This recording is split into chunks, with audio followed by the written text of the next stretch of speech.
Tecno Pova 6 Pro 5G. Eto guys, yung pinaka-the best na 11,000 pesos na pwede mabili ngayong 2024. Hep! Anong pinaka-the best? Huwag ka siguro magpadalos-dalos sa sinasabi mo.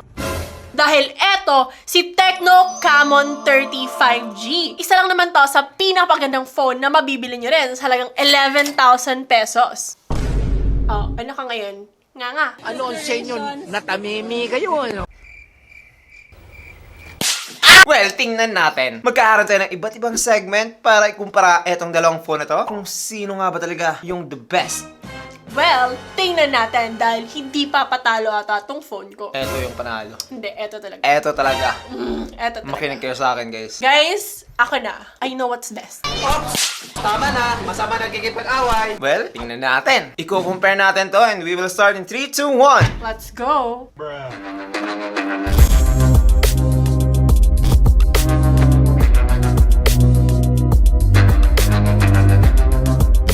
Hey, what's up guys? I'm JP. And I'm Christine. And this is JTN TV. Ngayon, pag-usapan muna natin dito sa kanilang mga build and design quality. Parehas na Tecno, pero ano nga ba talaga? Yung mas maganda. Dito kay Tecno Pova 6 Pro 5G, makukuha mo na yung mala gaming phone na design, merong dynamic light effect, kumpleto yung kanyang features katulad na lamang ng kanyang IR blaster, dual speaker, 3.5mm port, and in-display fingerprint scanner na rin siya. Eto naman, si Tecno Camon 30 5G isa rin sa pinakamaganda. Tingnan nyo naman. Although wala siyang mga light effect kagaya ng kay JP, pero eto guys, guaranteed na napaka-durable kasi nga eto ay made of glass at hindi plastic. Well, ninyo naman yung glass kung maglalagay din naman kayo ng case. Tapos, wala din siyang lighting effect. Tapos, wala din siyang 3.5mm port. Yeah, boy. Well, yung mga light effect at aesthetic, para lang yan sa mga katulad mong Jejimon. Well, aanin mo naman yung mga light effect na yan kung hindi gamer yung gumagamit. Well, at least for me, universal siya dahil para sa mga practical, napaka-durable na nito at mas magtatagal pa kasi nga guys, noon naman 'di ba, na kapag ka-glass made yung inyong phone, mas durable talaga siya. Well, depende pa rin naman yung sa paggamit, 'di ba? Kahit na yung glass, maaari pa rin masira kapag nahulog. Eto guys, light na siya. Complete yung features dahil nga merong 3.5mm port. So, sa mga wired earphones lover dyan, dito na kayo guys. Well, hindi naman nila sinabing hindi pa rin pwede ang wire dito. Dahil meron naman ang mga Type-C na headphone jack na pwede rin dito sa phone ito. Kaya huwag ka masyadong OA sa 3.5mm port na yan. Baka nga ikinagdagdag pa yan ng pagkasira ng phone eh. Dahil eto, mas safe and of course, mas more on compatible pa ng mga accessories ang pwede mong malagay. And dagdag mo pa, eto guys, tingnan nyo, matte finish. Therefore, hindi siya kapitin ng dumi. Compared dito, Diyos ko, aesthetic nga pero dugyutin din naman siya kapag ka hindi naalagaan ng tama. Well, depende pa rin naman yun. Siyempre, kapag kayo ay mga gamers guys, go na kayo dito. Pero, kapag kayo naman ay hindi gamer, well definitely, siguro mas maganda etong si Tecno Camon 30 5G dahil nga eto ay meron ng glass back. But overall, it depends on you pagdating dito sa kanilang mga build quality. Pero para sa aming dalawa, abay medyo tabla sila dahil nga merong feature na nandito pero wala dito. And meron din namang feature na nandito pero wala dito. Guess nyo na yun, di ba? Yes. Display naman! So pagdating dito guys, eto ay merong giant na 6.78 inch. Well, actually, Parehas lang sila. Dahil eto rin at eto ay meron ng Super AMOLED display which means mas vibrant yung color, contrasty, and when it comes to hertz, ilan nga yung meron silang dalawa? well, eto love, ay meron ng 120Hz refresh rate. Actually, silang dalawa yon. Kaya naman, kapag kayo ay mahilig mag-scroll, mahilig manood ng mga movies, things like that, well, definitely, perfect na yan with these two phones. So dito, hindi kami masyadong mag-aaway dahil pareho naman yung in-offer nila. So, pag-away natin. Kasi palagi rin naman akong tama. So, hindi na siya Personal na lang. makikipag-away. Personal na lang. Hindi siya makikipag-away kasi ako yung tamang palagi. Now guys, pero so pagdating sa paggamit dito sa dalawang phone na to, na-experience ko talaga na maganda yung kanilang mga display. Unlike the previous release, di ba love? Yes. Na ang papangit ng kanilang mga display. Eto guys, gumaganda na talaga and nag-i-improve na talaga yung Tecno when it comes to its display. And very responsive na rin siya, guys, with every clicks and with every activities na gagawin namin dito sa phone na to. Ayan, kung kita nyo naman, wala talaga kayong magiging problema dito. So, I think this one is a good improvement. So, pagdating dito, tayo silang dalawa. Okay. Ngayon, puntahan naman natin yung kanilang performance. So, pagdating dito guys, Meron silang Android 14 with iOS 14 parehos. kaya naman when it comes to its software guys, parehas na talaga sila. But, pagdating sa processor, dito na nag-iba. Dahil, Mas maganda yung akin. mas maganda yung akin kasi MediaTek Dimensity 7020 na siya, guys. Yung Wala sa'yo, akin, 60-80. mas Eight. mababa. 80, di ba? Paano masabi? Ang pinagmamalaki mo, mas mataas nga yung akin. Therefore, mas 80 yung last. improve siya. Well, tingnan natin. Sige nga, test natin sa Antutu benchmark. Ano yung result mo? Well, yung result lang naman is 499,000 plus yung Antutu benchmark score ko. Yung sa'yo. Sige. Ano ka ngayon? Oh, ba't ka nahihiya? 437,000. Oh, see? Doon pa lang. Konti lang naman. Tama na naman ako, guys. Tama talaga ako palagi. Nice. Well, pagdating dito sa processor guys, is quite surprising dahil nga nag-improve talaga etong mas bagong release na Tecno Camon 35G. While eto naman si Tecno Pova 6 Pro 5G is released earlier, kaya naman akala natin sulit na talaga to. But, mas sulit po pagdating sa processor, etong mas bago, Tecno Camon 35G. So, talo ako dito. Woo! Well, ano nang binatbat ng isang gaming dedicated phone sa Tecno Camon ko? Well, camera ang focus nito, pero parang talo na naman yung gaming mo. May laban pa ako dito. May laban pa ba? Well, May laban pa ako, syempre. Pag-usapan naman natin yung kanilang mga battery. Eto guys, ay meron ng huge 6,000 mAh battery. Oh. Sino ka ngayon?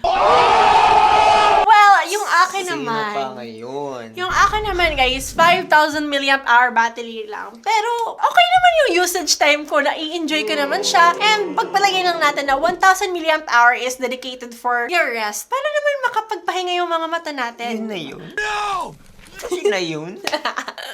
6,000 mAh battery. So kapag kayo magta-travel, mahilig maglaro na hindi nagcha-charge, well definitely, eto talaga yung dapat yung piliin. Mas matagal tong malubat and mas makuna talaga siya overall. Guys, quality over quantity of time na ginagamit mo. Quality. When it comes to charging naman guys, etong dalawang phone na to ay magkaparehas lang po with its 70 watts of fast charging, which is a lot faster kumpara sa competition. So para sa amin guys, the charging with these two phones is okay na talaga. Pero sa battery life, panalo yung akin dito. Now, let's talk about the camera. I So think- kung makikita nyo naman guys, di ba? Ang ganda ng camera module ng akin. Wow! Kung camera module lang naman, well, talaga ang specialty ng phone ko. Kasi kita nyo naman, camera module pa lang, para ka nang merong DSLR camera. Eto iPhone, di ba?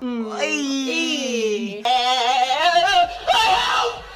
Pagdating sa specs, 108 MP na yung main camera nitong Tecno Pova 6 Pro 5G. Tapos, meron pa siyang 32 MP selfie camera. Well, wag niyong maliliitin dahil eto guys, meron lamang 50 megapixels for its main camera and 50 megapixels naman para sa kanyang selfie camera. Yes, mas konti talaga siya number-wise compared dun sa main camera ni JP na 108 megapixels, pero eto guys is powered by Samsung GN5 when it comes to its main camera, and alam niyo naman kung gaano kaganda ang quality na na-produce noon with Samsung JN1 naman para sa kanyang selfie camera. So, let's consider that and not just the numbers, but the quality. Ano sa inyo?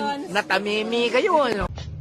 Well, pagdating dito sa kanilang mga photo quality guys, halos magkaparehas lang po talaga sila. But, yung difference lang is mas into cooler yung tone netong Tecno Camon 35G, while medyo warm naman pagdating dito kay Tecno Pova 6 Pro 5G. Which means na eto is medyo bluish siya, but this one is more unsaturated na finish when it comes to their photos. But when it comes to objects, they're very crisp, they're very good, and what you see is really what you can capture with this phone. Napansin ko ko lang pagdating dito sa dalawang camera na to guys, is that pagdating sa kanyang mga background separation, is mas maganda ng konti itong si Camon 35G. And also, yung kanyang pag-light guys is mas cinematic talaga siya. And this one is, parang malalaman mo na talaga na kuha lang siya ng smartphone. But the Camon 35G is pwede siyang maging DSLR-like na type of photo. But don't worry guys, because it all boils down to your lighting and your angle. Therefore, kahit na sino sa dalawa yung gamitan nyo, make sure lang na maganda talaga yung inyong angle at nasa maganda kayong lighting para maganda pa rin yung kuha. But, meron lang akong sasabihin sa kanila, love.